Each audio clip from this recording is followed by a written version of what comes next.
Hapa tayari wamepata robo finali yao ya kwanza ya CRDB Federation Cup. Tuko vizuri? Tuko good kabisa. Amani ya Bwana inatawala. Ubaya ubwela umekuwa kwa kiwango gani?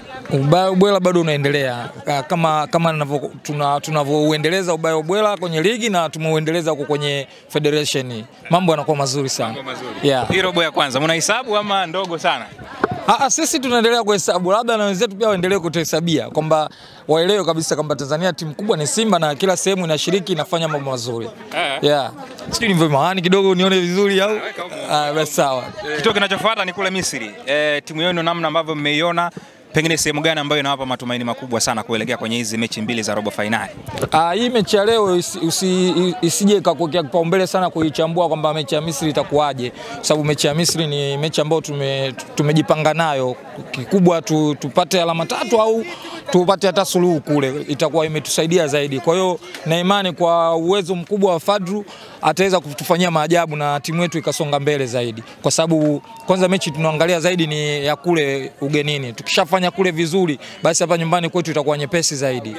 Kwa namna gani umemmisi Air Manula kwenye milingoti mitatu? Leo alionekana kuwa ni miongoni mwa wachezaji wa akiba na amepasha kwa namna fulani, lakini hakupata nafasi ya kucheza.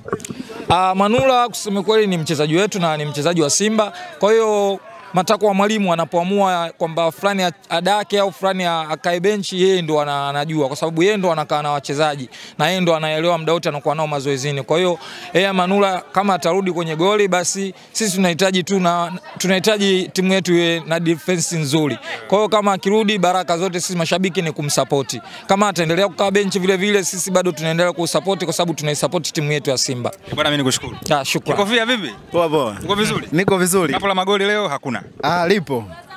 Lipo watu wameshatangulia nao sehemu. Yeah. Sawa, mnaelekea kwenye robo finali yenu na pengine imani ikoje kupata kile ambacho mnakihitaji baada ya hizi mechi kadhaa ambazo mmezicheza?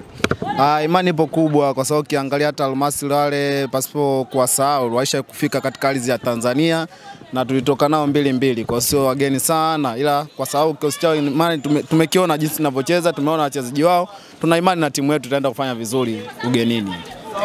Tuna imani timu yetu inaenda kufanya vizuri ugenini kwa sababu ile timu ya Almasi tunaijua vizuri. Tusha plan game zetu, tuna imani na timu yetu na inaenda kufanya vizuri ugenini na tutarudi na furaha tupu hapa. Majina ya wachezaji ambao wanatajwa kuwa bado na majeraha, kuna namna inawapa hofu kama wana Simba kuelekea hizi mechi ngumu za kimataifa? Kwa uwezo wa Mwenyezi Mungu inshallah tunaenda kufanya vizuri. Hata wachezaji ambao wameumia, hata kama kuna majeruhi yoyote, muda si mrefu hata usiku wa leo wanaweza kupona kwa uwezo wa Mwenyezi Mungu. Sasa unasema wacheze na dabi hawaitambui tena. Kipi ambacho mnakiwaza kadri ambavyo siku zinasogea na vikao ndio kama hivyo vinaendelea kukaliwa? Kwa siku ngapi hizi kwanza tunafikiria kwanza kuliweka taifa vizuri, kwa sababu tunafikiria kwenda robo finali ili tufanye vizuri ugenini. Mambo ya dabi tumeiachia TFF wenyewe ndio itaamua, sio sisi sasa. Sasa hivi tunafikiria mchezo wetu wa robo finali dhidi ya Al-Masry. Hatuwezi kuchanganya vitu vitatu kichwani kwetu. Kuhusu dabi mmewaachia wao? Tumeachia wao ndio wataamua. Shirikisho la mpira ndio litaamua, lakini sisi kwa sasa hivi akili yetu yote inawaza kimataifa. Kwa ina maana hata wale mashabiki wa Yanga ambao walijikusanya pale kwa Mkapa ni kama shughuli za kufanya walikosa. Sasa wao wana kazi gani tena? Wanagombania nini? Hiyo ndio shughuli waliobaki nao. Tuache sisi wenye mabingwa wa mashindano haya tuendelee kulitetea taifa letu, kwa sababu hawajui kulitetea taifa, ila sisi tunaenda kulitetea taifa. Haki itendeke. Itendeke vipi sasa? Watajua wao jinsi ya kuitendea haki, lakini sisi hatufikirii huko. Tunawaza kimataifa. Yes, tunawaza kimataifa. Tunafikiria mambo yetu tu ya kuyafanya ili taifa liendelee kuheshimika. East Africa nzima hii, yani ukanda Sekafa huu, Simba Sport peke yake yani. Ndio anajua jinsi ya kucheza kimataifa. Asikila laheri mzee. Pamoja sana.